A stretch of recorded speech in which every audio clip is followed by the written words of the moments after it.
The Epstein scandal won't go away. Every few months, new documents surface, new photos emerge, new questions get asked, and every single time, the royal family finds itself back in the headlines, dragged into a story they desperately want to move past. They can't ignore it. They can't make it disappear. And they can't afford to be overwhelmed by it. Because if they are, the entire institution might not survive. So how do you deal with a crisis that never ends? How do you protect an ancient institution from a modern scandal that keeps evolving? And what does this tell us about accountability, transparency, and the price of association? This is about more than just one disgraced prince. This is about whether the monarchy can survive the 21st century. Let's start by understanding why the Epstein connection keeps resurfacing. Because this isn't just media obsession, there are real, structural reasons this story has staying power. First, the legal process isn't over. Ghislaine Maxwell is in prison, serving 20 years for her role in Epstein's trafficking network. But there are ongoing civil cases, investigations, and legal proceedings involving other alleged associates and enablers. Every time a new filing happens, every time documents are unsealed, Prince Andrew's name gets mentioned. The royal family has no control over when these legal processes conclude or what information they'll reveal. Second, there's a massive archive of unreleased material. Thousands of pages of court documents, flight logs, photographs, and testimonies. Some have been released, but many haven't. Each release brings the possibility that new information about Andrew, or potentially other royals, could emerge. Third, investigative journalists are still working this story. The Epstein case represents everything investigative journalism is supposed to expose: power, privilege, abuse, and cover-ups.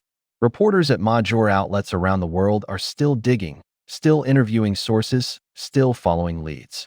Fourth, public interest remains high. People want answers. They want accountability. They want to understand how someone like Epstein operated with impunity for so long, and who helped him do it. And finally, social media has changed the game. A story that might have had a limited news cycle in the 1990s now lives forever online. Photos get recirculated. Old interviews get reanalyzed. New generations discover the story and demand explanations. The royals are dealing with a crisis that has no expiration date. And that's a fundamentally new challenge for an institution used to controlling its narrative through time and tradition. So what does it mean for the royals to be overwhelmed by this scandal? Let me break down the specific threats. Threat 1, narrative domination. Right now, when people think about the royal family, especially younger people, one of the first associations is the Andrew Epstein scandal. Not the charity work, not the ceremonial duties, not even William and Kate's popularity. The scandal. If this continues, it becomes the defining story of this era of the monarchy. And that's devastating for an institution trying to prove its relevance. Threat 2, erosion of public support. Every poll shows the same pattern. Support for the monarchy is declining among younger generations. Every new Epstein-related headline accelerates that decline. The monarchy exists because the British public allows it to exist. If support drops below a critical threshold, politicians will start seriously discussing abolition. Australia, Jamaica, Barbados. These countries have already moved away from the British crown or are considering it. Threat 3, institutional paralysis. When you're constantly in crisis management mode, you can't do proactive work. The palace spends time responding to headlines rather than shaping its own narrative. That's reactive, not strategic. Threat 4, family fracture. The Andrew situation has created division within the family. There are reportedly disagreements about how to handle him, how much to support him, whether to completely cut him off. This fracture weakens the institution because unity has always been one of the monarchy's sources of strength. Threat 5, the slippery slope of scrutiny. Once the public and media start questioning one royal's associations and judgment, they start questioning everyone's. Who else knew about Andrew and Epstein? Who else socialized with problematic figures? What other scandals are being hidden? This kind of scrutiny can spiral quickly, and the royals are discovering they can't control it the way they once could. The real danger isn't any single headline. It's the cumulative effect of a scandal that keeps coming back, each time chipping away at public trust and institutional credibility. You might be thinking, why don't the royals just ignore this? Stop responding to every headline. Stop engaging with every new document release. Let it blow over? Reason 1. Silence looks like guilt. In the modern media environment, when new allegations or documents emerge and you say nothing, people assume you're hiding something. Silence isn't interpreted as dignity, it's interpreted as evasion.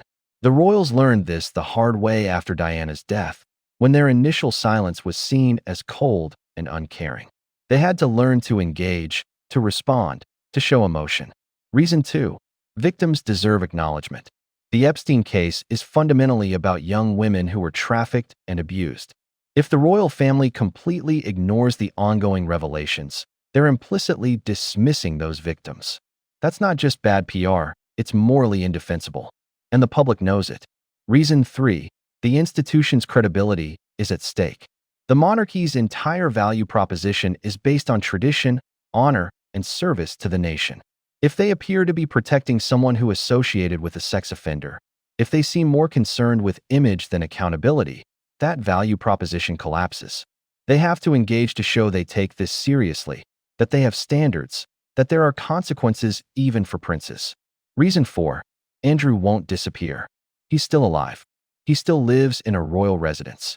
He's still financially supported by the family. He still occasionally appears at events. As long as Andrew is visible in any capacity, questions about the Epstein connection will persist. The royals can't fully move on because Andrew is still part of the story. Reason 5. The precedent matters. How the monarchy handles this scandal sets expectations for how they'll handle future crises. If they can successfully ignore this until it goes away, they'll try the same strategy with the next scandal. But if they're forced to engage, to be transparent, to impose consequences, that creates a new standard for accountability. Strategy 3. Focus on positive work. William and Kate, King Charles, and other working royals have tried to keep the focus on their charitable initiatives, public service, and modernization efforts. This has been moderately successful in maintaining some public support. But every time a new Epstein document drops, all that good work gets overshadowed. Strategy 4. Strategic silence on specifics. The palace generally refuses to comment on Epstein-related stories unless absolutely necessary. They're trying to avoid giving the story additional life through their responses. But as we discussed, silence has its own risks. It can look evasive. Strategy 5. Generational refresh. There's been a clear effort to put William and Kate front and center, to show them as the future. The implicit message is, this is Andrew's scandal, not the next generation's problem. This is probably their smartest strategy, but it takes time. And the scandal keeps regenerating faster than the generational transition is happening. Here's what's become clear. None of these strategies alone is sufficient. The royals need something they don't have, a way to definitively close this chapter. But how do you close a chapter when new pages keep being written? When there are still sealed documents, ongoing investigations, and victims seeking answers? The royal family's struggle with the Epstein scandal isn't unique to them. It reveals something important about how all institutions, corporations, churches, universities, governments, handle scandals in the modern era. First insight, the cover-up always makes it worse. Organizations instinctively try to protect themselves and their members. But in an age of transparency, this almost always backfires. If the royals had been more proactive in addressing Andrew's associations years ago, if they'd imposed consequences sooner, the scandal would be smaller now. Second insight, you can't PR your way out of accountability gaps. No amount of positive messaging can substitute for genuine accountability. People aren't stupid. They can tell when consequences are cosmetic versus substantive. Andrew lost titles and public duties, but he still lives comfortably with family support. That's not accountability in the eyes of many people. Third insight, past privilege becomes present liability. The very connections and access that Andrew enjoyed because of his royal status, the ability to travel in elite circles, meet wealthy financiers, attend exclusive events, those are what connected him to Epstein. You can't claim the benefits of privilege while denying responsibility for how that privilege was used. Fourth insight, institutions move slower than public expectations. The monarchy is a thousand-year-old institution with established protocols and traditions. The public's expectation for accountability operates on internet time. This mismatch creates constant tension. The institution thinks it's moving quickly. The public thinks it's dragging its feet. Fifth insight: family loyalty conflicts with institutional accountability. Every institution is made up of human beings with human relationships.